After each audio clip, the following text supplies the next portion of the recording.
bienvenue dans la toute première édition du journal web de l'Overclocking. Bonjour Snow.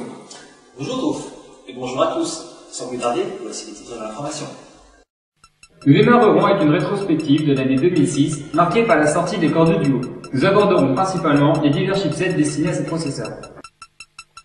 Dans cette émission, vous découvrirez les meilleurs modules mémoire adaptés à vos overclocking, tout en vous dévoilant le meilleur kit actuel.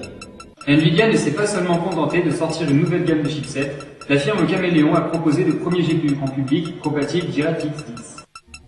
Pour cette première, Crotal, un overclocker suédois reconnu, répondra à vos questions dans un radio vidéo. Pour finir, nous vous dévoilerons les raisons qui nous ont poussés à réaliser cette édition.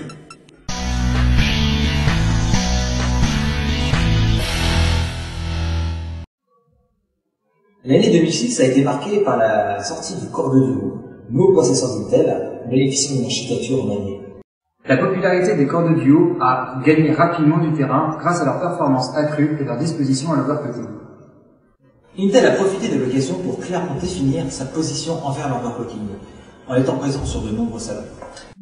Sans plus tarder, voici le premier reportage de cette édition.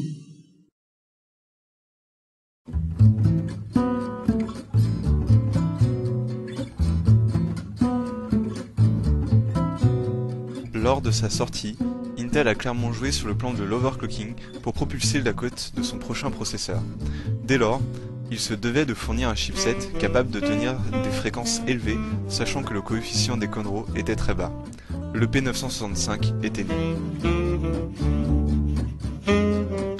Venant se placer dans le milieu de gamme, il se situe aux côtés du onéreux Intel 975X.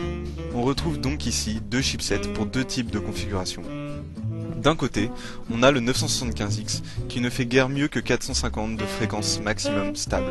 Cependant, comparé au P965, la désynchronisation vers le bas de ce chipset est possible, ce qui permet d'avoir un PC de haute qualité avec un overclocking déjà correct sans pour autant augmenter fortement la fréquence de la RAM. Ce chipset est donc plutôt prévu pour une configuration avec un gros processeur pour ne pas avoir à beaucoup pousser le FSB.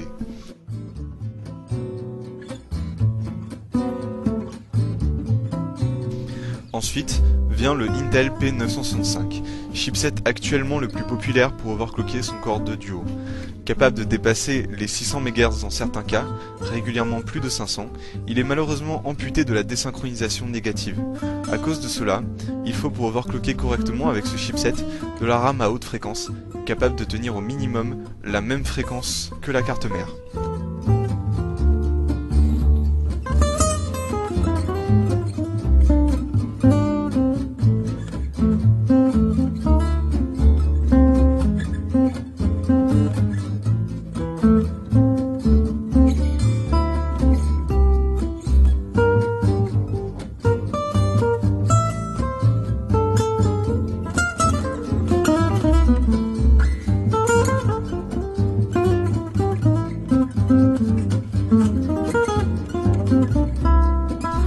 Concernant le 975X et le P965, aujourd'hui, la marque Asus règne en maître, notamment avec la P5B Deluxe qui est LA carte pour overclocker son Conroe. Malgré de nombreux défauts de tension notamment, elle n'en reste pas moins celle qui permet les meilleurs FSB. Du côté du 975X, c'est le même constat. La P5WDH Deluxe est très bonne et remporte un franc succès. Mais, aujourd'hui, certaines marques ne l'entendent pas de cette façon. Ainsi, des marques comme Habit ou Biostar sont aujourd'hui en plein essor avec des modèles excellents, capables de rivaliser avec Asus.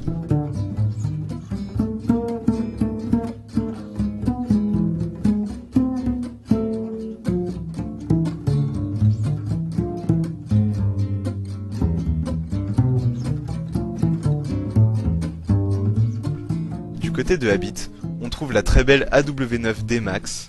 Architecturée sur un 975X, elle détient actuellement la fréquence maximale avec ce chipset, avec plus de 550 de FSB. Et chez l'outsider Biostar, la T-Force P965 Deluxe, qui admet elle aussi de très hautes fréquences, remporte un très franc succès auprès des overclockers. Cependant, Intel ne fait pas tout. Il existe en effet d'autres chipsets venant de constructeurs concurrents. On retrouve notamment Nvidia, très présent dans le haut de gamme avec son excellent Enforce 680i, un chipset comparable en tout point au 975X d'Intel. Mais il a l'avantage de permettre un meilleur overclocking sur la RAM, ce qui peut être vraiment très intéressant si l'on ne possède pas de la RAM d'excellence. Il dispose en outre d'une meilleure gestion des quad-core au niveau de l'overclocking. Un petit nouveau vient d'arriver dans la grande famille de Nvidia, c'est le Enforce 650i. Il vient directement concurrencer le P965 d'Intel très populaire. Les cartes mères à base de ce chipset sont annoncées à environ 130 €, ce qui fait qu'il risque de fortement impressionner. Cependant, à cause de sa jeunesse, il n'existe pas assez de tests pour vraiment dire s'il est capable d'égaler le chipset d'Intel.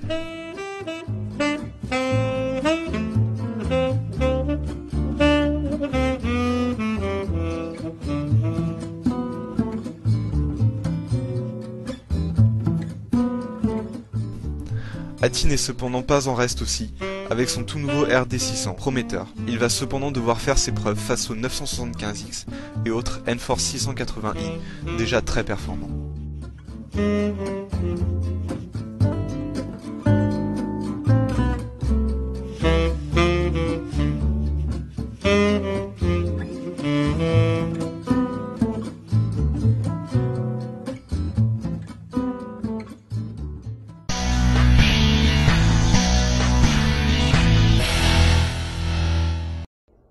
Nous avons vu dans ce reportage que le chipset d'Intel, le 965p, ne possédait pas de désynchronisation négative, c'est-à-dire que la fréquence de la mémoire ne peut être inférieure au FSB. Ces nouveaux chipsets pouvant dépasser les 600 MHz de FSB, il va de soi qu'il faut des modules de mémoire performants. Sans plus tarder, un reportage de David.